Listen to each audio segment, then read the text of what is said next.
واقعہ کربلا اور خانوادہ رسول کی مقدس ہستیوں کی شہادت اور سیدنا امام حسین علیہ السلام کی شہادت، یہ جو پورا واقعہ ہے اس کے اندر دو فلسفے آپس میں ٹکراتے ہوئے نظر آتے ہیں۔ واقعہ کربلا میں جن دو سوچوں کا ٹکراؤ تھا وہ یہ تھی کہ ایک سوچ یہ تھی، اور وہ یزیدیت کے روپ میں آج بھی ایگزسٹ کرتی ہے۔ یہ ایک سوچ تھی جو ایک مختصر سے جملے میں نے کہا کہ طاقت ہی حق ہے، یہ سوچ تھی۔ اس کے ساتھ امام حسین کی سوچ کا ٹکراؤ تھا، اور ان کی سوچ تھی کہ طاقت ہی حق نہیں ہے بلکہ حق ہی طاقت ہے۔ آپ نے دیکھا جملہ ایک ہی ہے، صرف لفظ تھوڑے آگے پیچھے ہو گئے۔ یزید جس سوچ کا نام تھا وہ تھی کہ طاقت ہی حق ہے، اور حسین جس سوچ کا نام ہے وہ ہے کہ حق ہی طاقت ہے۔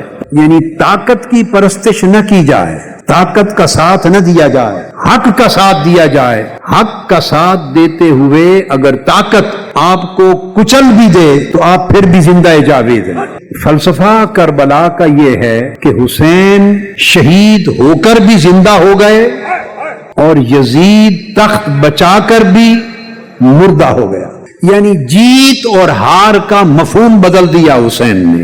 یزید نام تھا بربریت کا، اور حسین استعارہ تھے انسانیت کے۔ یزید خیانت تھا، حسین امانت تھے۔ یزید ظلم تھا، حسین عدل تھے۔ یزید جبر تھا، حسین صبر تھے۔ یزید سراسر جفا تھا، حسین سراسر وفا تھے۔ یزید نام تھا مطلق العنانی کا، حسین نام تھا مساوات ایمانی کا۔ یہ دو کردار تھے، یزید باطل کردار کا نام، حسین حق کے کردار کا نام۔ اس لیے جبر کی طاقت، ظلم کی طاقت، خیانت کی طاقت، کرپشن کی طاقت، بربریت کی طاقت، دہشت گردی کی طاقت، خوریزی کی طاقت، یہ یزیدیت بنی، یہ یزیدیت بنی۔ اور صبر کی جرت، عدل کا کردار، امن کی خوشبو، انسانیت کا زیور، یہ حسینیت بنی۔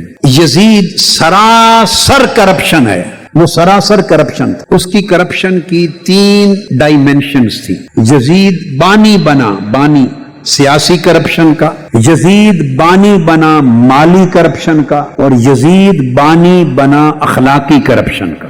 سیاسی کرپشن اس کی یہ تھی کہ اس نے نظام خلافت کی قدروں کو پامال کر دیا، اور اس کو بدل دیا بدترین ملوکیت سے، اس کو بدل دیا انتہائی سفاک اور کرپٹ آمریت سے، اس کو بدل دیا ریاستی دہشت گردی سے، جہاں سیدنا فاروق اعظم رضی اللہ تعالی عنہ کو دجلہ کے کنارے بھوک سے مرنے والے بکری کے بچے کا بھی فکر تھا، وہاں خانوادہ رسول کے مقدس نفوس کو چل دیے گئے۔